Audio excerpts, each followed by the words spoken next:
Mesdames, Messieurs, bonjour. Je vous retrouve pour l'actualité du jour de ce vendredi. Nous allons commencer à Goma où les femmes et enfants des militaires protestent contre l'ultimatum de déguerpissement au camp de Munzenze. Ces femmes étaient aujourd'hui devant le bureau de l'autorité provinciale pour montrer leur mécontentement.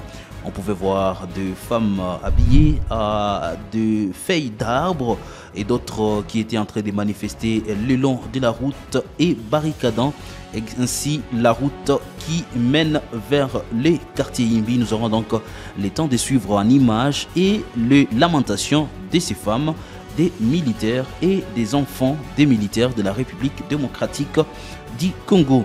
Et puis assassinat à Goma, Baraka Nzanga, tué par balle, une victime de la violence impitoyable dans les contextes des restrictions de circulation des motos à partir de 18h. Nous aurons donc le temps de suivre ces dossiers et revenir sur ces cas d'assassinat, surtout avec la réaction d'un acteur de l'opposition du parti cher à Moïse Katumbi Chapwe Lumumba, qui est aussi ancien de la Lucha, qui estime que la décision du maire était inopportune et ne pouvait pas donner des solutions adéquates par rapport à la situation sécuritaire dans la ville de Goma. Nous allons donc chiter à Kinshasa, départ de Gentini Ngobila après 5 ans à la tête de la ville, suspendu pour fraude électorale.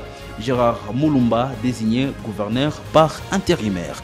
Messieurs et dames, vous êtes nouveaux, n'oubliez pas de vous abonner. Moi et vous, on va se retrouver dans la deuxième partie pour décortiquer l'actualité pour ces vendredis.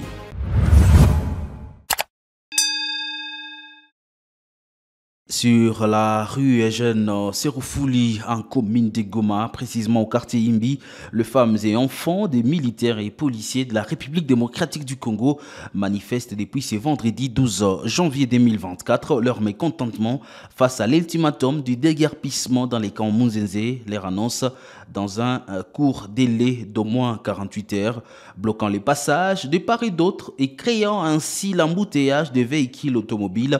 Les manifestants se dirigent vers l'hôtel du gouvernorat situé au musée de Imbi. Quelques femmes rencontrées au musée de Goma expriment leur inquiétude ici dans cet élément réalisé par Lili Mwamba. Mimi nakuya hapa kumize tunalia sana.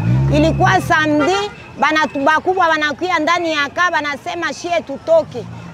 Ile kutuambia tutoke, tutaenda wapi? Mie kwa niko mjane, bwana alishaka kufa, alikuwa kapitene akaniacha pale muka.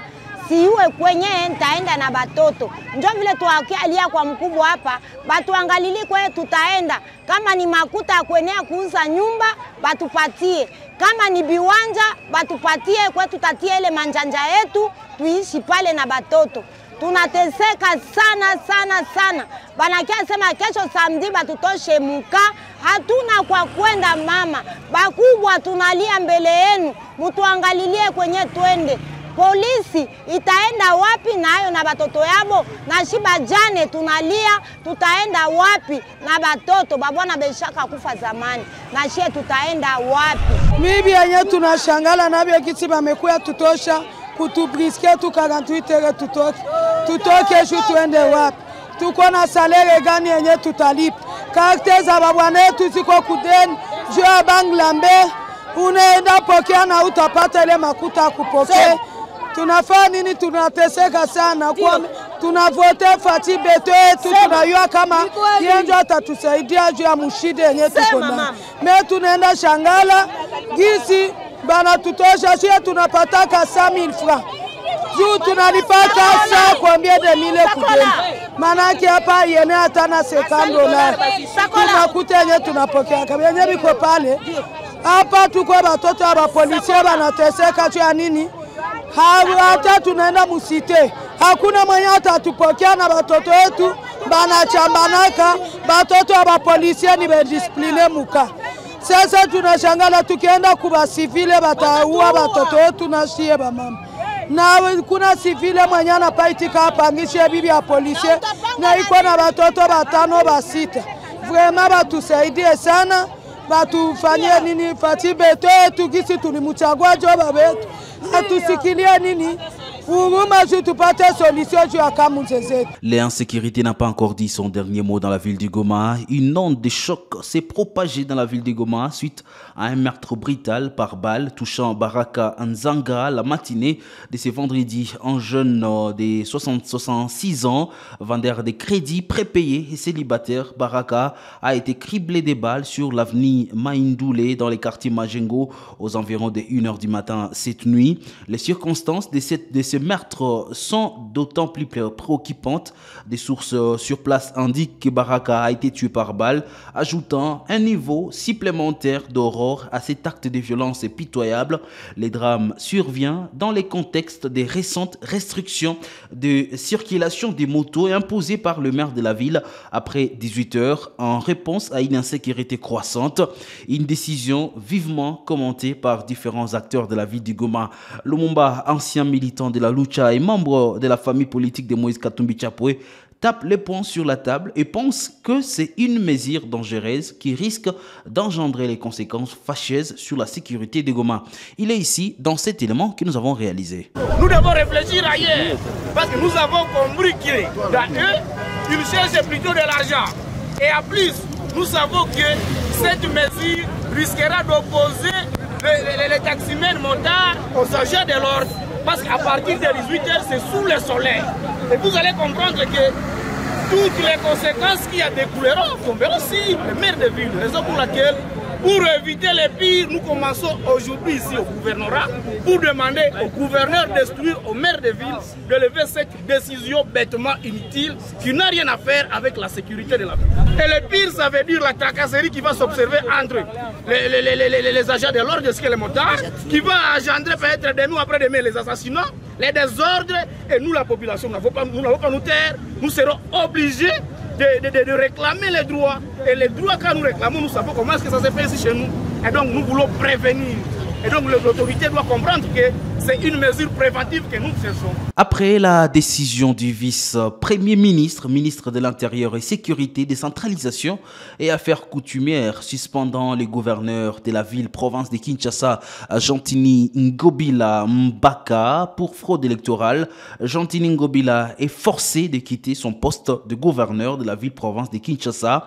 En attendant les prochaines élections, le vice-gouverneur Gérard Moulumba, qui a appris sa désignation comme gouverneur par intérim, dit vouloir diriger avec dévouement. Il a dit, et je cite, « Légaliste, nous ne pouvons qu'accepter cette décision du vice-premier ministre de l'Intérieur, nous confiant la gestion de la ville de Kinshasa, une ville qui mérite mieux. Pour l'air, nous ne pouvons que se soumettre à la décision de l'autorité et nous mettre au travail », a-t-il déclaré. Certains collaborateurs du gouverneur suspendus reprochaient à ces derniers de l'abus du pouvoir et des mauvaises gestions. C'est notamment le cas de son adjoint et du président de l'Assemblée provinciale de Kinshasa, Godé Mponi Kadima, qui réellement reprochait également à Gentini Ngobila plusieurs griefs. Et puis en sport, pour finir, l'ASV Club de Kinshasa, désormais nouvel entraîneur. Il s'agit d'un ancien international marocain. Plus de détails avec notre sportif maison, Georges Benouima. Il s'agit de l'ancien défenseur international marocain Abdeslam Ouado qui conduira l'ASV Club lors de la phase des play-offs du championnat national de la RDC. Le technicien marocain a parafé son contrat ce jeudi 11 janvier à l'occasion de la cérémonie de la signature des contrats de partenariat entre les clubs congolais et la société turque Milvest à Kinshasa. L'objectif de l'entraîneur Abdeslam Ouado, qui a succédé au Congolais Raoul Chungu, est de revêtir l'ASV Club son ancienne plus belle robe en RDC.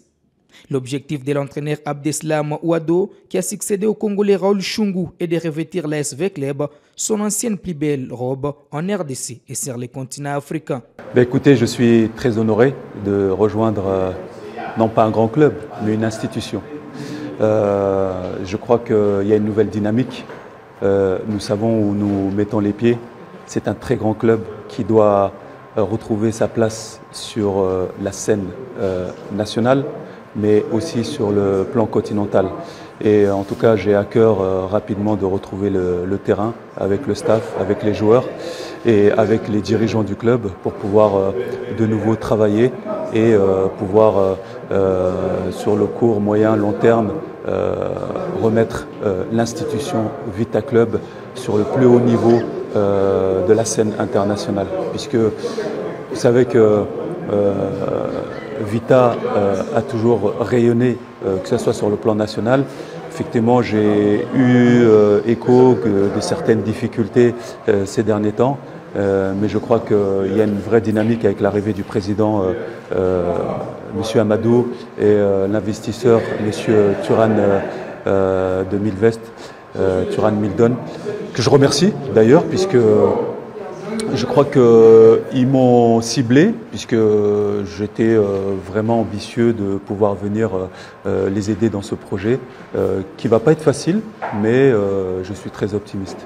Bien sûr, quand on est passionné du football, comment nous ne pouvons pas avoir une idée sur le football congolais? Le football congolais est très riche, un très gros potentiel.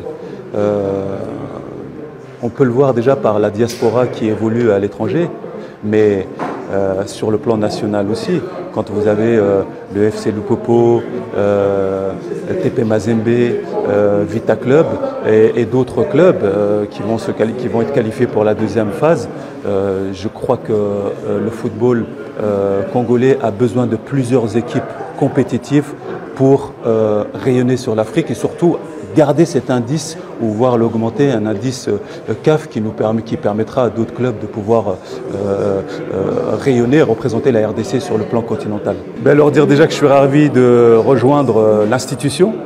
Je sais que c'est un public chaud, c'est un public chauvin, c'est un public qui supporte, qui est derrière son équipe. Exigeant, mais comme le Raja de Casablanca, comme tous les grands clubs.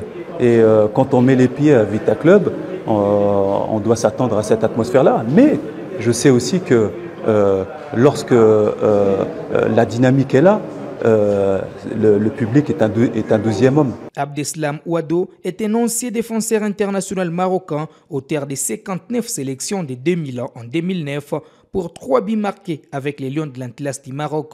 En club, il a servi plusieurs écuries professionnelles dont Fulham, Stade Rennais, Olympiakos, Valenciennes, Qatar CS, avant de raccrocher les crampons en 2013. Détenteur d'une licence pro IFA, Abdeslam Ouado commence sa carrière de manager au sein de la formation béninoise de l'Otopoto FC en 2021. L'ancien capitaine du Maroc est déjà passé chez les Fennecs d'Algérie en tant qu'entraîneur assistant, puis sur les bancs des Oujda du Maroc. Mesdames et messieurs, ce sera tout pour l'actualité du jour. Merci à vous de l'avoir suivi. Portez-vous bien, vous et les vôtres.